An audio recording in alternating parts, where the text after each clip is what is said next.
On fait une petite publicité pour mon sponsor, donc un vendeur de maillots, plein de maillots, que ce soit des maillots plutôt rétro ou encore des maillots plus actuels, que ce soit des maillots du Barça, de la Juve et plein d'autres clubs ou encore de sélection. Je vous conseille d'acheter avec mon partenaire maillot, c'est pas très cher, il y a pas mal d'avantages, parfois pas mal de promotions très intéressantes, donc je vous renvoie toutes les informations dans la description. Si vous avez des questions concernant tous ces maillots, toutes ces productions, n'hésitez pas à venir me voir en message privé sur Instagram, je suis là pour vous répondre, il n'y a aucun souci.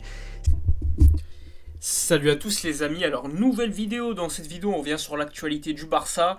Alors comme vous l'avez vu, le Barça va être assez actif lors du prochain mercato en été. On nomme notamment le nom de Christensen qui revient assez souvent dans les rumeurs mercato. Vous le savez, le défenseur central danois de Chelsea est en fin de contrat en fin de saison. Et ainsi, pas mal de clubs sont intéressés, notamment en Première Ligue. Néanmoins, le joueur ne veut pas quitter Chelsea pour un autre club anglais. Et ainsi, deux clubs se tirent la bourre pour pouvoir recruter le Danois. C'est le FC Barcelone et le Bayern Munich. Comme vous le savez, le Bayern probablement vont perdre Soulé et donc ils vont chercher un remplaçant à l'allemand.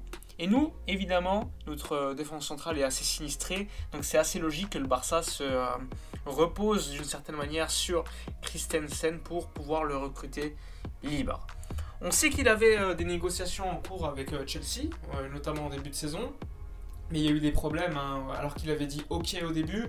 Il a changé d'agent, les négociations ont repris finalement, ça s'est pas aussi bien déroulé que cela, et donc ça pourrait signifier le départ de Christensen qui en plus de ça ces derniers temps, je ne sais pas si vous avez vu à Chelsea, il a perdu clairement sa place. Probablement parce que le board peut-être ne veut plus compter sur lui.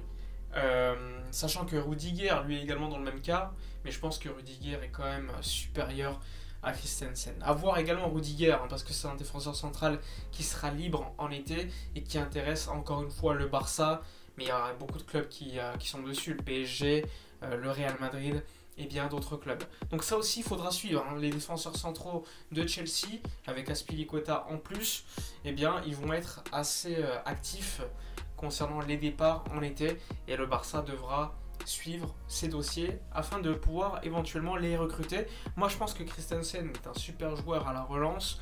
Après défensivement, il faut vraiment qu'à côté de lui il y ait un vrai défenseur, et donc à voir, mais ça peut être quand même un bon transfert libre selon moi. Autre information, elle concerne plutôt le mercato d'hiver. Alors vous le savez, le dossier Ousmane Dembélé, on en parle tous les jours et ça devient un peu chiant, pas beaucoup de nouvelles. On sait juste que le Barça serait plus ou moins intéressé, comme Séville, comme la Juve, à pouvoir recruter un joueur comme Martial en prêt pour 6 mois, notamment parce qu'il a quand même été bloqué à Manchester United par Rangnick. Après, le problème, c'est que Manchester demande déjà que la prise en charge du salaire soit prise intégralement par le club qui prendrait le joueur en prêt. Et en plus de cela, il demande que le club paye en plus une petite indemnité. Et ça, le Barça, vous le savez, avec le fair play financier, c'est très très compliqué. Donc le Barça, à mon avis, ça va être très compliqué de prendre Martial en prêt pour 6 mois. Concernant Dembélé, le Barça essaie de s'en débarrasser dès le mois de janvier, parce qu'ils le savent. Dembélé veut partir et Dembélé ne veut pas prolonger. Donc l'éventualité, c'est de s'en débarrasser au mois de janvier ou le mettre en tribune. Et en mois de janvier, ça te rapportera du fair play financier et de l'argent s'il part contre une somme d'argent. C'est pour cela que le Barça l'aurait proposé notamment à Manchester United. Mais problème, vous le savez, Dembélé, libre en été, je pense pas qu'il va s'asseoir sur une éventuelle prime à la signature des commissions. Donc à voir. Après, s'il n'a pas d'accord pour l'instant avec un club en juin, c'est pas impossible qu'il parte au mois de janvier. Mais franchement, vu le temps qu'il reste, ça m'étonnerait beaucoup qu'Ousmane Dembélé quitte le Barça en janvier, mais tout est possible.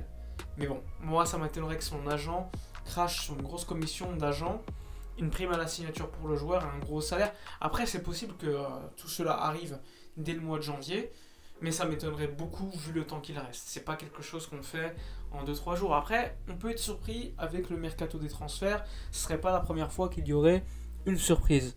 On parle également de côté Barça de la recherche d'un latéral gauche pour remplacer, enfin pour suppléer Jordi Alba pour les 6 prochains mois, donc un prêt tout simplement, c'est pas un prêt avec une option d'achat obligatoire, c'est juste un prêt. Quelques noms sont sortis dans la presse, pour l'instant on ne sait pas du tout. Selon Matteo Alemany, il n'y a pas encore de décision qui aurait été prise concernant le latéral gauche, il n'y a pas de nom clair. La presse parle de certains joueurs par déduction, mais il n'y a pas de choix effectué par la direction du Barça. Donc c'est très compliqué d'en parler, mais clairement le Barça cherche un latéral gauche pour concurrencer Jordi Alba. Évidemment l'objectif en été, ça sera José Gaya, qui a reçu une offre de Valence pour prolonger de 6 millions d'euros bruts annuels. Donc à voir, sachant qu'à Valence, ce qui intéresse Gaya, c'est pas que l'argent, c'est également le projet sportif. Et on sait qu'au niveau du projet sportif, Valence, ça pourrait être très compliqué. Mais bon, tout est possible. Je n'exclus pas la prolongation de contrat de Gaya, mais franchement, ça m'étonnerait quand même, sachant que Matteo Alemany, à mon avis, a déjà discuté avec le joueur pour pouvoir éventuellement le convaincre de venir en été. Mais encore une fois, tout est possible. Ensuite, concernant les latérales gauche, les noms que je vous citais, il y avait notamment Tagliafico qui était sorti, tu avais Guerreiro, enfin bref, des latéraux qui sont quand même compliqués à aller chercher. Et moi, encore une fois, ça m'étonnerait beaucoup. Et ça signifierait, encore une fois, que Baldé n'est pas considéré par Xavi, enfin il n'est pas prêt selon lui. Je peux comprendre, parce qu'il ne faut pas l'oublier, Baldé n'a pas encore une saison avec le Barça B, il ne faut pas l'oublier ça. Et ça voudrait également dire qu'un joueur comme Dest, qui peut apporter sur le côté gauche, bien n'est pas considéré non plus. Sachant que Dest, lui, bien Xavi, s'il pouvait, il le vendrait directement, il ne compterait pas sur lui. Mais le problème, c'est que Dest, lui, veut rester au Barça. On sait qu'il y a des clubs qui étaient intéressés, le Bayern, Chelsea notamment, et d'autres clubs anglais. Mais le joueur veut rester pour convaincre. Donc là, attention, il ne faudra pas non plus trop dévaluer le joueur, et ensuite s'en débarrasser à un prix peu élevé. Mais quand tu vois qu'un tel joueur intéresse le Bayern, Chelsea, tu peux quand même te poser des questions. C'est pas un joueur qui n'a pas de qualité. Évidemment qu'il doit progresser, mais tu peux, en tant que coach, selon moi, lui apprendre certains préceptes et le faire progresser. C'est la logique d'un coach comme Guardiola à l'époque. Et moi, je trouve ça triste que Xavi ait, après un match contre le Bayern, mis de côté Dest, alors que vous le savez, il y a d'autres joueurs qui ont été catastrophiques contre le Bayern. On va pas citer les noms, enfin si quand même. Mingueza et d'autres, ils n'ont pas été bons, mais eux ne sont pas blacklistés. Et ça, moi, je comprends pas. Franchement, ça m'étonne. Après, on va me dire, oui, mais Dest, lui, il a de la valeur, Mingueza n'en a pas. Ok, mais quand tu vas être le Barça, tu veux être compétitif. Le questionnement sur la valeur n'entre pas en compte. S'il est bon, s'il a du talent, s'il a du potentiel, tu le gardes dans ton équipe.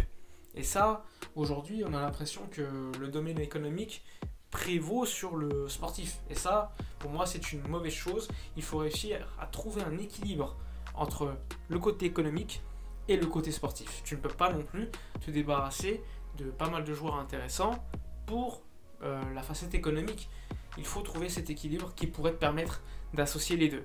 Te débarrasser de certains joueurs qui, à ton avis, ont atteint un plafond de verre et qui ne vont pas progresser, et les autres garder parce que tu penses que tu vas pouvoir les améliorer, les revendre soit plus cher, soit tout simplement les garder parce qu'ils ont un niveau qui pourrait être très intéressant pour l'équipe.